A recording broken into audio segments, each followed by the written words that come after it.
برحب بحضراتكم مرة تانية، وبرحب بضيفي دكتور ياسر تهامي، الناقد الرياضي. أهلا بحضرتك. اهلا بحضرتك وكل الساده المشاهدين. أهلا بحضرتك.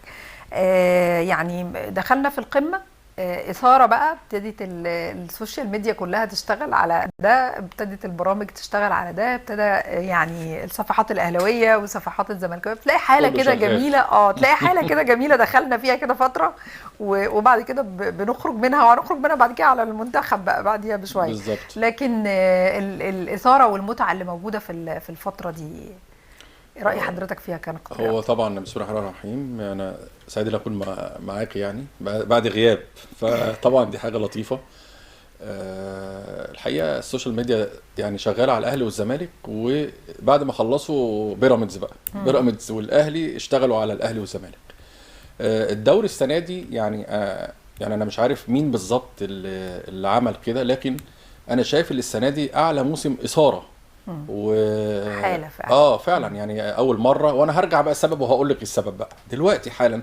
اقول لك الجمهور حضوره بكثافه في مباراه الاهلي والزمالك هو اللي خلق حاله من التنافس بين الانديه، وعمل جو اللي بره يعني اكسبشن بره الموضوع ده خالص هو بيراميدز اللي من غير جمهور، بس هو جمهوره دلوقتي 7000 متفرج.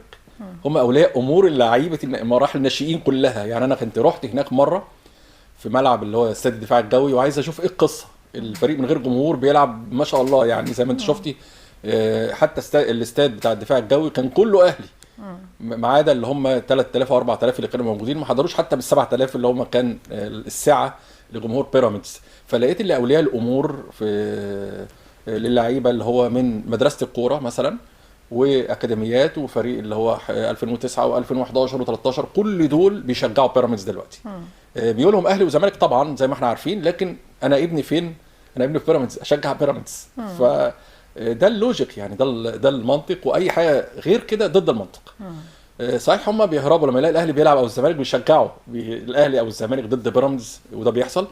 لكن ارجع واقول دي ظاهره صحيه، ان بيراميدز بدون جمهور، وده اللي فرق معاه في بطوله افريقيا.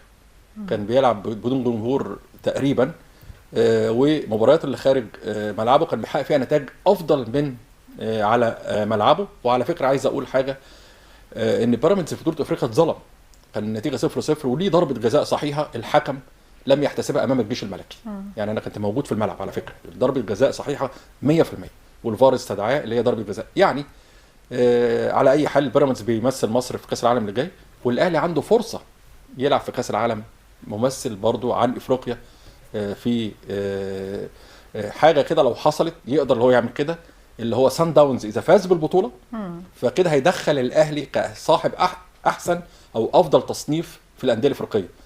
فهيخش الاهلي في كاس العالم للانديه، فالناس كلها تدعي لسان داونز يفوز المباراه، لان ده هيدي فرصه لمشاركه النادي الاهلي في كاس العالم للانديه ممثل عن مصر طبعا مع بيراميدز، ومع ممثل عن افريقيا.